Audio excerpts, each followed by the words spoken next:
ನಾವೇ ತಿಳ್ಕೊಂಡಿದ್ವಿ ದಯವಿಟ್ಟು. ಯಾಕೆಂತಂದ್ರೆ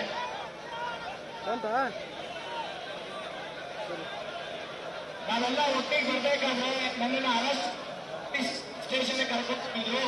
ನೀವು ಇರೋದನ್ನ ಗೊತ್ತಿರ್ಲಿಲ್ಲ.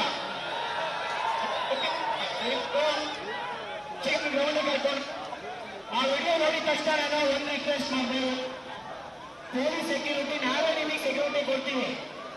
ಒಂದು ಮಿಚಿಗನ್ ಗ್ರೌಂಡಲ್ಲಿ ಅನಿರ್ದಿಷ್ಟಾವಧಿ ಹೋರಾಟ ಮಾಡೋಣ. ಇಂಥ ಬೆಂಗಳೂರು ತನಕ ಪಾದಯಾತ್ರೆ ಮಾಡೋಣ.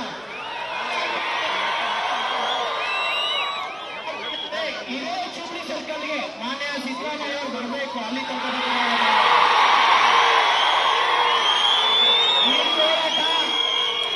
ಈ ಹೋರಾಟ ಯಾರು ಶ್ರೀಮಂತರು ಮಾಡ್ತಾ ಇರೋ ಹೋರಾಟ ಅಲ್ಲ. ಇದು ಬಡವರು ಮಾಡ್ತಾ ಇರೋಂತ, ಅನ್ಯಾಯಕ್ಕೆ ಒಳಗಾಗಿರೋಂಥ ಮಕ್ಕಳು ಮಾಡ್ತಾ ಇರೋ ಹೋರಾಟ. ಇದು ನಮ್ಮ ಹಕ್ಕುಗಳು ಕೇಳ್ತಾ ಇರೋದು.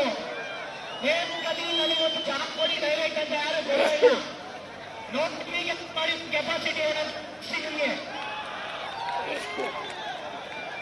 ನಾವು ಸೆಪ್ಟೆಂಬರ್ 25ನೇ ತಾರೀಕು ಹೋರಾಟ ಮಾಡಿದಾಗ ಇಲ್ಲೇ 50ರಿಂದ 60,000 ಜನ ಶಾಂತಿಯುತ ಪ್ರತಿಭಟನೆ ಮಾಡಿದ್ವಿ.